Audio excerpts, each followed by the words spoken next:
Hello everyone, আশা করছি সবাই ভালো আছেন। এই লেসনে আমরা শিখব লেটার মার্কস কীভাবে করতে হয়। তো অলরেডি আপনারা জেনেছেন যে মেইলিং লেভেলটা কী, মেইল মার্কসটা কী। সো আমি আর সেগুলো রিপিট করছি না, আমরা সরাসরি লেটার মার্কসে চলে যাই। তো আমি লেটার মার্কসটা করার জন্য আসলে কাজটা কী সেটা আগে আমাদের জানতে হবে, তাই না? তো আমি এখানে একটা লেটার আমার ক্লায়েন্টের জন্য রেডি করেছিলাম। তো আমি এই ফাইলটাকে ওপেন করছি। এটা হলো আমার ক্লায়েন্টের একটা লেটার। দেন আমি এই ফাইলটা ওপেন করি, এক্সেল ফাইলটা। তো লেটার মার্কসটা কখন করা হয়? ধরুন আপনি 1000 জনকে বা 5000 জনকে একটা চিঠি পাঠাবেন। এখন নামটা শুধু চেঞ্জ হবে, তাছাড়া সব কিছু ঠিক থাকবে ওই 1000 জনের জন্য। তাহলে কি আপনি সবাইকে লিখবেন যে hi Beth, hi Tiffany, hi Kelly, hi Sandy? হাতে লেখা তো এটা সম্ভব না, বা টাইপ করা 1000 জনের নাম এভাবে টাইপ করাটাও কিন্তু অনেক সময় সাপেক্ষ ব্যাপার। তো এটা আসলে আমরা কিভাবে করব সেটাই আমরা এখন দেখব। তো আমি এই কাজটা আমার ক্লায়েন্টের জন্য রেগুলারলি করে থাকি, যে তার ইমেল পাঠানোর জন্য। তার ইমেইলে লগ ইন করার পরে দেন আমাকে লিখতে হয় যে হাই দিয়ে নামটা লিখতে হয়। এখন সবার ক্ষেত্রে ওইভাবে নাম লিখতে গিয়ে তো আমার অবস্থা খারাপ হয়ে যাবে, তাই না? তো এখানে দেখুন, এখানে আমি দেখতে পাচ্ছি 201 জনের নাম এখানে আছে, 202 জনের। তো এই 202 জনের লেটার কিন্তু একটাই, টেমপ্লেট একটাই। তো 202 জনের নামটা আমি ইন্ডিভিজুয়ালি কেন লিখতে যাব, যদি অটোমেটিক্যালি এটা করা যায় এবং এই ইমেলগুলোতে আমি ইমেইল পাঠাতাম। তো এখানে দেখুন যে আমরা কাজটা কীভাবে করি। আমি এটাকে কেটে দিচ্ছি।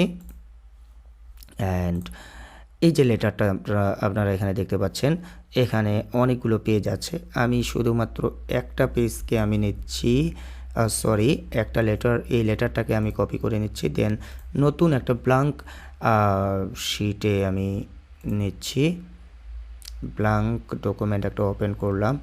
দেন আমি মার্জিনটা একটু ন্যারো করে দেই। দেন এখানে আমি বসালাম।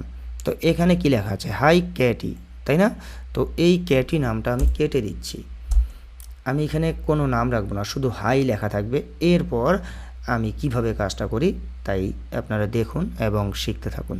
তো এখন আমি এখানে মেইলিংয়ে যাব। দেন আমাকে যেতে হবে স্টার্ট মেইল মার্কসে। দেন লেটার্সে যাব।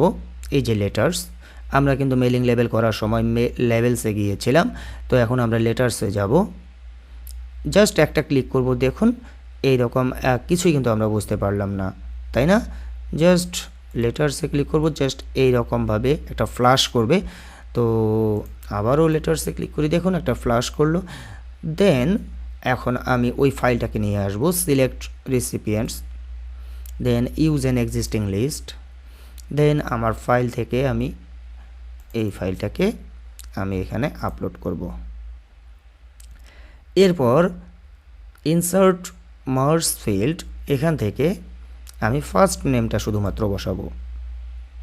দেখছেন ফার্স্ট নেমটা কিন্তু হাইয়ের পরে চলে আসলো। এখন যদি আমি প্রিভিউ করি তাহলে আমি দেখতে পাচ্ছি হাই বেথ।